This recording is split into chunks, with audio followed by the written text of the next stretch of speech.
and for all of you who are here. As you just heard, what I basically have here is the beginnings of a project which may or may not take more substantial shape later on. I must admit I like being able to have a still from a film with the subtitles be the title of my talk. But okay, let me explain some of the context of this just to begin. This is really, in a way, picks up a relay from my new book, which is coming out in a couple of weeks, Post-Cinematic Affect.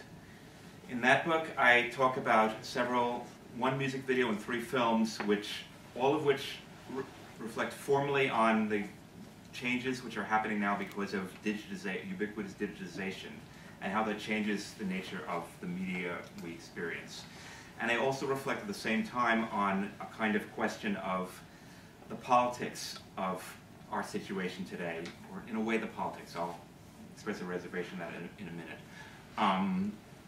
And the kind of situation in which we find ourselves. So in the video for Grace Jones's song Corporate Cannibal, and in the 3 movies I wrote about, which are Olivia Assayas's Boarding Gate, Richard Kelly's Southland Tales, and Mark Neveldine and Brian Taylor's Gamer, I see sort of works which are testing the limits of the social and economic formation we live in today, and sort of pushing up against how do I say this? Pushing up against the wall, the bars of a cage in which we find ourselves. All in all, it's a pretty gloomy book. I'm really trying to look for, I'll explain in a moment, I'm really trying to look for ways out, and this new project is part of thinking that. I'm not an expert in Eastern European film, and usually people who write about that are people who know the languages in which the films were originally made, and who know something about the culture, and I'm totally ignorant that I'm an outsider. But my project wants to look at Eastern European films from both before and after 1989 from the point of view of somebody who's not an expert, from an external point of view. And as I'll try to develop my own external point of view, in that I don't have the expert knowledge of context that a good scholar of these regions would have, it's a kind of lever from which I want to maybe look at the films in a different way and also discover the kind of differences which they might bring. So this really originates, as I said, as a kind of counterpoint to my last book, or new book, and also I taught a class 4 years ago at Wayne State on Eastern European film, which I did mostly to educate myself about the subject. And it was a successful class. A lot of students reacted favorably, but I think I also learned a lot myself by creeping into this area of film which I don't really know that much about. Okay, so the first thing I want to do is sort of set up the problem which is here. Okay, the subtitle is Some Revisionary Thoughts in Eastern European Film. I talk about 3 films, and if this project, basically, I'm really at the beginning, so I'm going to talk a little vaguely. Taxidermia by György Palfi in Hungary, 2006, is the only one of these I've really written. I've written an essay on it, which is now under revision, which is going to appear in an anthology of essays on Eastern European film. The second film, W.R. Mysteries of Organism by Dusan Makavejev, Yugoslavia, 1971, is, I've been commissioned to write an article on for a journal coming out next year, a special issue of a journal which will deal with Makavejev's films. And this is the one older or more classical film which I'm including here. The third one, Life and Death of a Porno Gang, is a very new film by Mladen Djordjevic from Serbia last year, 2009. And I'm supposed to give a talk about this at the conference of Society for Cinema and Media Studies, SCMS, which is meeting in March next year in New Orleans, and hopefully an article will come from that, but aside from that I don't know. If this project ever becomes more of a thing, then besides writing these articles, I might write about some more films and try to see it as a kind of unified book project. But anyway, what these films have in common, I mean, some of these to be warned, they all are very kind of films which, if they're rated, would get an X rating or an NC-17 rating. They all explicitly portray sex, violence, and extreme visceral states. So they're all very much concerned with human bodies in often gross, disturbing, and disgusting ways. They all use these to print allegories of social, political, and economic forms of life. And partly what interests me about all 3 of these films, different as they are from each other, is the sort of connection between, on the one hand, they're very much focused on bodies and on the explosive and gratifying but also often utterly horrific things that can happen to and with bodies. And yet at the same time they have a kind of allegorical ambition that they're very much about larger social, economic, and political conditions. They're not films which, like many, majority of narrative films you see, are probably just about people, individuals and their individual problems, and these are very much linked this kind of very visceral, physical focus on the extremity of the body with very large themes having to do with society as a whole, and particularly with the societies in which the films were made, but in the context of the whole world. And again, sort of like the intermediate level is sort of what's missing. I mean, if you've ever seen the Robert Altman film, The Player, where Tim Robbins is a sleazy Hollywood executive, at the very beginning of the film there's a whole thing where a series of people going to make pitches to him for films, and they all say whatever else to say of the film, and they're all parodies, so it's all totally ridiculous. They always say it's this and this and this and this, but with a heart. And so in a certain sense, these films are not with a heart. They're sort of crueler or more perturbing, and they're certainly not films for everybody to watch. So this linking of a kind of very bodily, visceral level to a kind of much larger focus also has to do with the fact that I think they have to do with the politics and economics of affect. I mean, again, one thing, what's been called an affective turn in the humanities in the last 10 or 20 years is an attempt by many scholars, and I include myself in this group, to try to think about things which don't necessarily work on the level of cognition. That political movements, investments people have, whether in totalitarian systems or in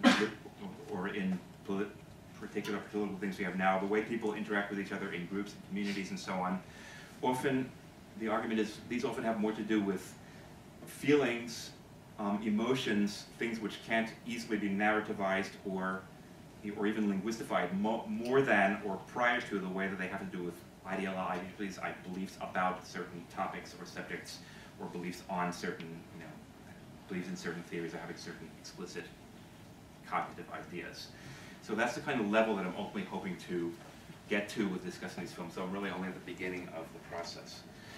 But before I talk about the three films, I want to give some other background, which is, obviously for Eastern European film, the big background is 1989. 1989 is the fall of the Berlin Wall and the end of communist regimes throughout Eastern Europe. My focus is mostly on Eastern European countries, and again, when I taught the class of which this is an outcome, the countries I dealt with were Poland, Hungary, Czechoslovakia and its successor states, Yugoslavia and its successor states, and Romania. And I sort of explicitly excluded, on the one hand, the USSR, the Soviet Union and its successor states, because the Soviet Union itself has such a range of issues that I didn't feel prepared to deal with. I also excluded East Germany because the connection of that to the rest of Germany and to German history was another thing which I found very, I just needed to narrow my focus, and so it's kind of arbitrary, but I think these countries, all of which experienced communist regimes after World War II, and then, which lasted until 1989, have certain commonalities. What interested me or attracted me at the films is that before 1989, and I only have one pre-1989 film and an atypical one, but hopefully I'll talk about more as this progresses, is that films before 1989, at least not, I'm not saying every film made in these countries, but the most interesting films, the one we've gotten to see in the West, are very critical of the actually existing socialism under which the filmmakers lived and under which the films were made. And yet, if you try to reconstruct the point from which they're making criticism, it's very difficult for Westerners today to quite figure out.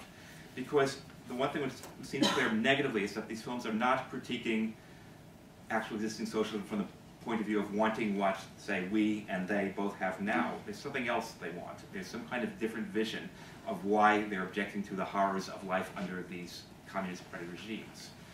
And some of that, I think, has continued after 1989. After 1989, many people, people in these countries were filled with all kinds of utopian hopes, many of which were dashed by the realities of loss of social benefits, high unemployment, economic crises, polarization between rich and poor. So in a certain sense, they traded actual existing socialism for actually existing capitalism.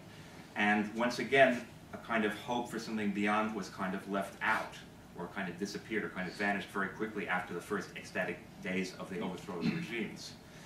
And what this gives to me is that the most interesting films since 1989, they feel very different from films made in Western Europe and the United States to me, in part because They don't take the situation of what actually existing socialism was a term which was actually used for Communist Party regimes between the end of the World War II and the liberation in 1989. But what I can only call actually existing capitalism, which we here in the United States take totally for granted because it's the only thing we've ever lived under and it's been our whole lives. But here they're experiencing this also not as something which is natural and given, but something which, like socialism before it, is kind of this weird, almost alien implantation. This kind of, they had one set of rules which were counter-commonsensical and made things very difficult and caused suffering, and then they switched to another set of rules, but which are not naturalized for them the way they are for me and I'd say for us, and also therefore seem weird and bizarre and not making sense and sort of causing suffering. So it makes a kind of displacement. I think these films are displaced from the social regimes they are describing and responding to, and then they're displaced secondarily for me because I'm seeing them from our point of view, where we are here and now, which is very different than the conditions where either before or after 1989 these films themselves were made. Okay, so that's my starting point. In the term cultural studies sense, I'm really, okay, I should have put this slide earlier, and this is basically, I'll skip over this because this is basically what I was saying. I forgot that I had on the slide, so I just sort of paraphrased it. For me, I also refer very much to a book which seems to me to be a crucial book in the last couple of years, one of the most crucial books in sort of cultural studies, cultural theory, which is a book called Capitalist Realism by Mark Fisher. What Mark Fisher calls capitalist realism is the sense we have that the kind of way things are now, the kind of neoliberal capital which we exist under now, where everything's getting privatized and individualized in certain ways, is the only imaginable form of existence. And again, this is something which dates both from the elections of Margaret Thatcher in the UK in 1979 and of Ronald Reagan in the United States in 1980. It's further solidified by the fall of the Eastern Bloc in 1989. There's a certain sense that, I mean, Francis Fukuyama, who's a major political theorist, wrote a book in the early 90s called The End of History. He really said the Hegelian end of history had actually arrived with the triumph of liberal democracy and capitalism over socialism. And we no longer, we're out of history. We reached a finality. Fukuyama is not so sanguine anymore, but what he was expressing in a sort of smarter way was what other politicians were expressing. Margaret Thatcher famously said in the 1980s that, you know, this make us, my policies make us suffering and immiseration people, but there is no alternative. We just have to do this. And I think we're hearing this rhetoric even more today. In the UK, because the government announced massive education cuts of an almost unimaginable degree of ferocity, and so there was a big demonstration yesterday. There's a lot of ferment around this. In the US and various places, we're seeing a similar thing. We're seeing attacks on public education, and we've seen this in the University of California system, we've seen this in the University of New York system, we're seeing it in other places around the country. And there's a real sense that we're broke, we can't afford this, there is no alternative. I mean, the idea is that there's no alternative to this, that these are lamentable to make these cuts to, you know, basically destroy the humanities, which is what they're doing in Britain, basically. But there's no alternative, we're stuck, this is the only way we can imagine the world. And this is sort of like in our educational institutions, but it sort of mirrors for me a kind of broader sense in which we can't imagine, there's a kind of the default of cultural imagination. This is what Mark Fisher picks up on. He's quoting certain critics, including Frederick Jameson and Slavoj Žižek, who have sort of made this same point in general terms. And the idea is that whereas, say, 30, 40 years ago, there were all kinds of crazy utopian alternatives being imagined to the way society actually existed, today it's sort of like the only thing we can imagine is either things